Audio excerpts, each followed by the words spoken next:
Hello, I am Keen O. Baltazar, and I am a student from ACLC College of Tagum Incorporated, Philippines.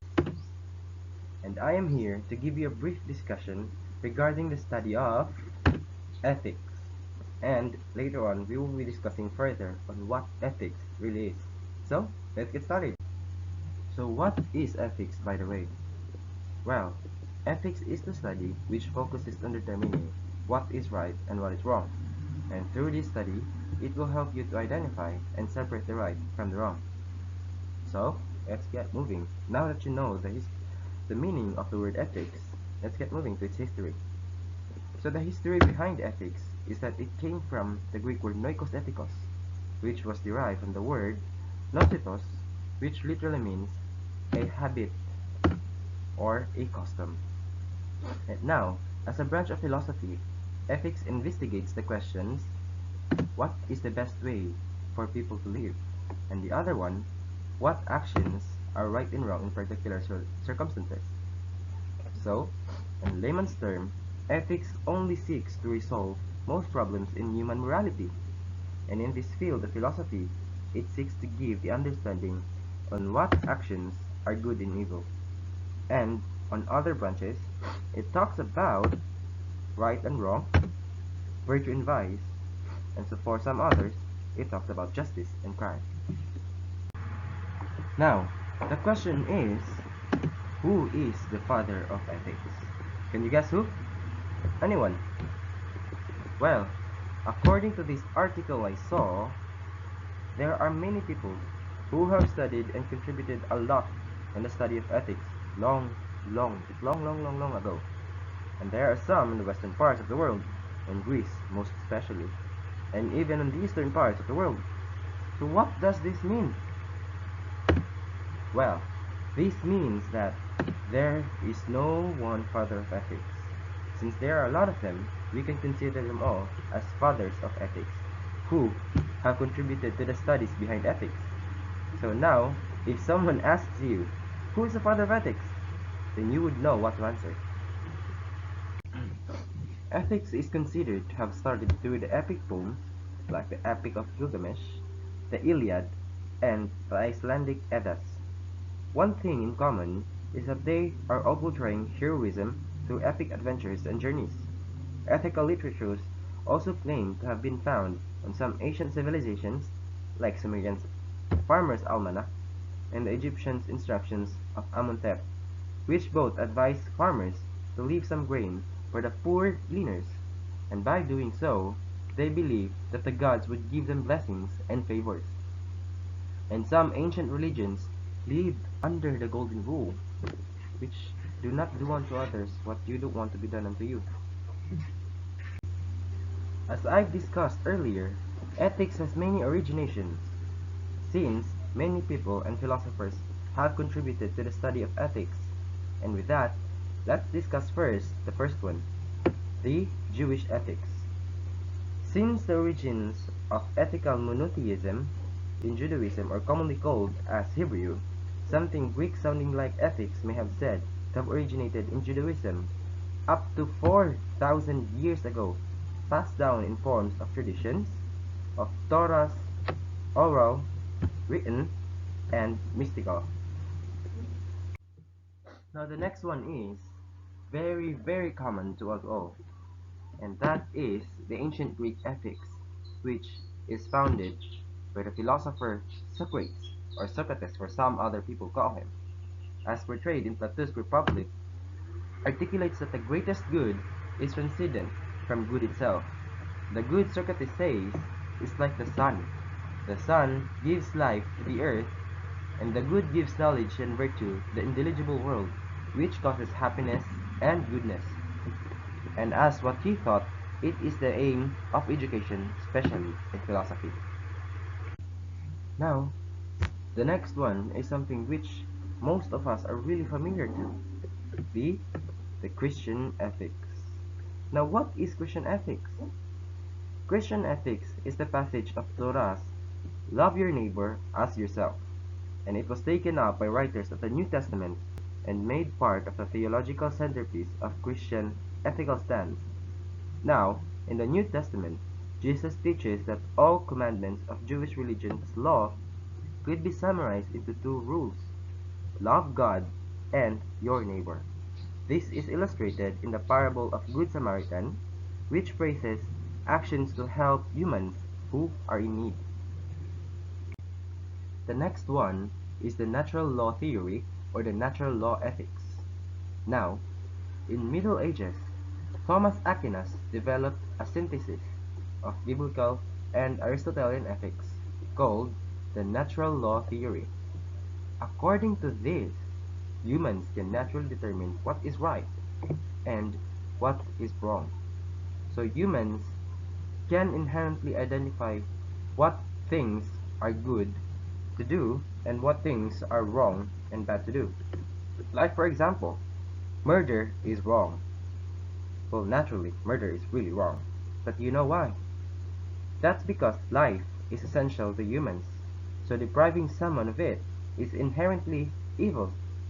Now, another one, or another example, is education. Education is needed for humans, and it is their right, because their intellectual nature requires developing, so depriving educations to humans are considered inherently wrong. Natural law theory remains at the heart of Catholic moral teachings, for example in its positions and contraceptions and other controversial moral issues. Now, the next one is the Kantian ethics, which is founded by Immanuel Kant. Now, Immanuel Kant in the 18th century argued that right and wrong are founded on duty, which issues a categorical imperative to us as a command that of its nature ought to be obeyed, an action that is only moral if done from some sense of duty, and most valuable thing is a human will that has decided to act rightly. To decide what duty requires, Kant proposes the principle of universalizability, and this means that correct moral rules are those we would will everyone to adopt. Kant argues that questions about happiness should not be a focus in ethical thought, because ethics should not be universal, while happiness may involve different modes of life for different individuals. Now, let's discuss the next origin of ethics, which is the utilitarianism. This was advocated by Jeremy Bentham and John Stuart Mill in the 19th century on Britain. This tackles that right and good actions can be considered greatest happiness if it's the happiness of a great number. Or, in other words, a true happiness is when it is enjoyed by a large number of people or by the majority of the mass. So if you did something that you consider good and many became happy of what you did, then only then you can consider it as good. Utilitarianism remained popular on the 20th century. So up until now, it's still famous. And now that we're done with the other origins of ethics, let us now discuss the three major areas of ethics, which are the following. First off is the normative ethics. Second one, the descriptive ethics. And the last one, the meta-ethics. Does they sound familiar? Well, anyways, we will discuss all of them later. So now, let us first discuss the normative ethics. So the question is, do you have any idea what normative ethics means? Well, let's discuss about it now. Normative ethics is the study of ethical actions, meaning it investigates the set of questions that arise when considering how one ought to act. Morally speaking, it examines the standard of the rightness and wrongness of an action. Traditionally speaking, normative ethics, or also known as the moral theory, is the study of what makes an action right and what makes it wrong.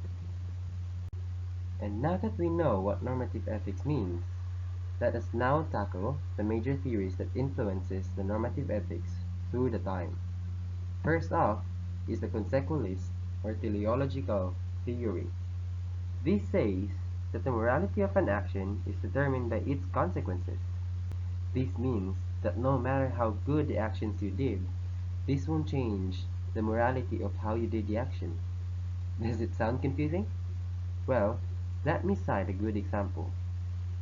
One good example is the story of Robin Hood. Robin Hood steals a lot of different goods in order to give them to the poor. Giving these goods to the poor is absolutely a good action. But those goods are stolen from others, and thus it is not a good action, since stealing is inherently bad. Robin Hood's action cannot be truly considered morally good. This is best explained by the value. The end does not justify the mean. He commits bad deeds to help others, but just because he's helping others through stealing doesn't mean that stealing isn't bad. And now, let us tackle about the next one, the self-realization, or also called as perfectionism. This says that the ultimate end is the full development of perfection of oneself. Well, this may sound superficial, but sadly, no one is perfect. So many doesn't find this theory that efficient. Well, moving on to the next one, the egoism. This is based on the idea that everyone always acts out of self-interest. Do you have any glimpse of what I'm telling you?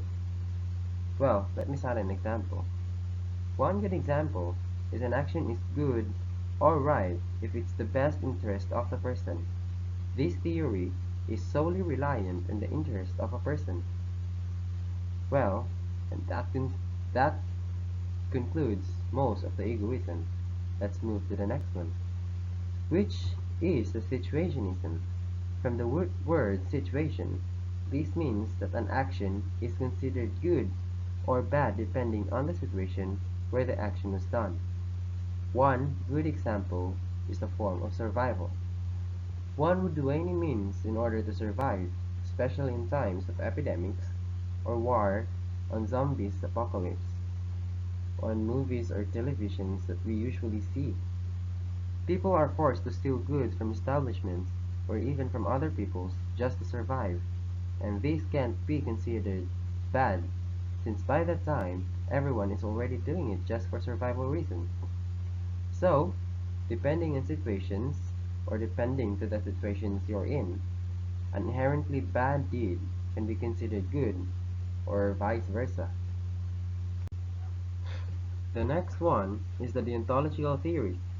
These theories claims that the morality of an action depends on its intrinsic values, or intrinsic nature, on its motives, or on its being in accord with some rule or principle. Well, moving forward is a very familiar sounding one, the theological theory, most commonly called as the divine command. This theory focuses on the will of the God, and it bases on biblical means of what actions are good or bad, or an action can be considered good or bad accordingly to the Bible. The next one is the utilitarianism.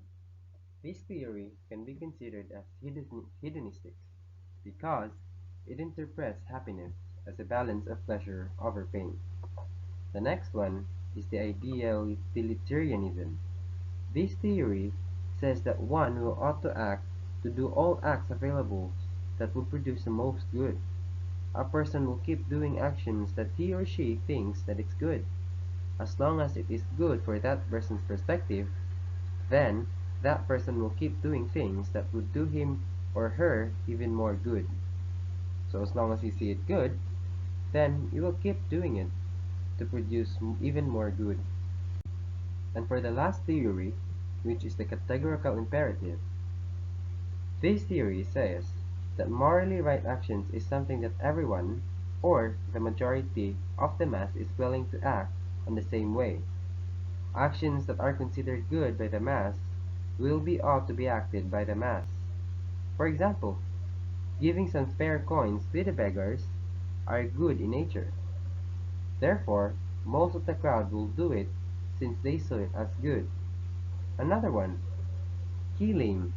Killing is inherently evil. Therefore, Most of the crowd will avoid doing it since they see it as evil, or it is considered by the mass as evil. And now, let's move on to the next major area of ethics, the descriptive ethics. Ta-da! So, descriptive ethics is mainly based on what people think is right. This theory tackles on the things that actions that a person think is right. Those working on descriptive ethics aim to uncover people's belief about such things are values, which actions are right and wrong, and which characteristics of moral agents are virtues. Moving on to the last area of ethics, the meta-ethics. Metaethics is a branch of analytic philosophy that explores the status, foundations, and scope of moral values, properties, and words, whereas the field of normative ethics focuses on what moral, metaethics focuses on what morality itself is. It focuses on identifying on what does the word right even mean. For example, can you consider a mercy killing moral or not? Or when a doctor assisted on a patient to a suicide because that patient has no more hope of recovering, can it still be considered moral? Or when someone covered up for your lies for the greater good, can it still be considered moral? That's only some of the few things that metaethics has to offer, or the metaethics discusses up until today. So, to sum it all up, descriptive ethics is mainly mainly focuses on what do people think is right. Metaethics focuses on what does right even mean. And normative ethics focuses on how should people act. These are the common questions that most or the common questions that you can attach to each of them. So, I think that concludes my presentation regarding the study of ethics. So thank you for watching and listening. Have a good day.